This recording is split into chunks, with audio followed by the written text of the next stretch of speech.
हमारे तमाम हिंदुस्तान के शहरियों से अपील कर रहा हूं कि जो कोई भी भारत में एनआरसी और सीएए के खिलाफ है, वो कल से अपने घर की छत के ऊपर तिरंगा लगाएगा, ताकि जिसके घर पर तिरंगा लहराएगा मुल्क ये जान लेगा कि ये मोदी के काले कानून के खिलाफ है, और जिसके घर पर तिरंगा नहीं लगेगा दुनिया समझ जाएगी कि ये भारत को दोबारा पार्टीशन की राह पर लेकर जा रहा है।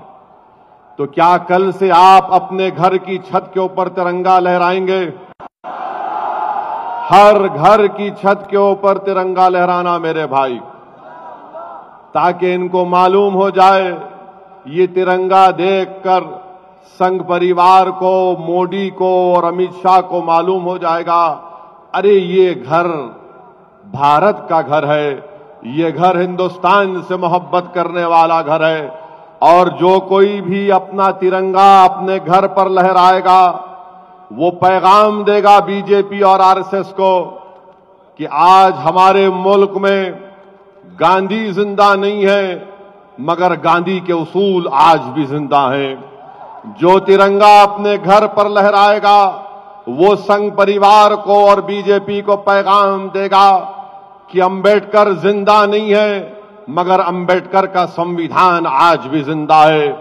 जिसके घर पर तिरंगा लहराएगा वो पैगाम देगा कि मौलाना अबुल कलाम आजाद ने हमसे कहा था,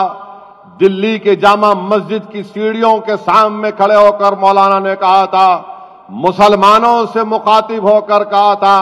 कि तुम पाकिस्तान को मत जाओ, तुम हिजरत के मुकद्दस नाम पर फरार की जिंदगी नहीं गुजार सकते।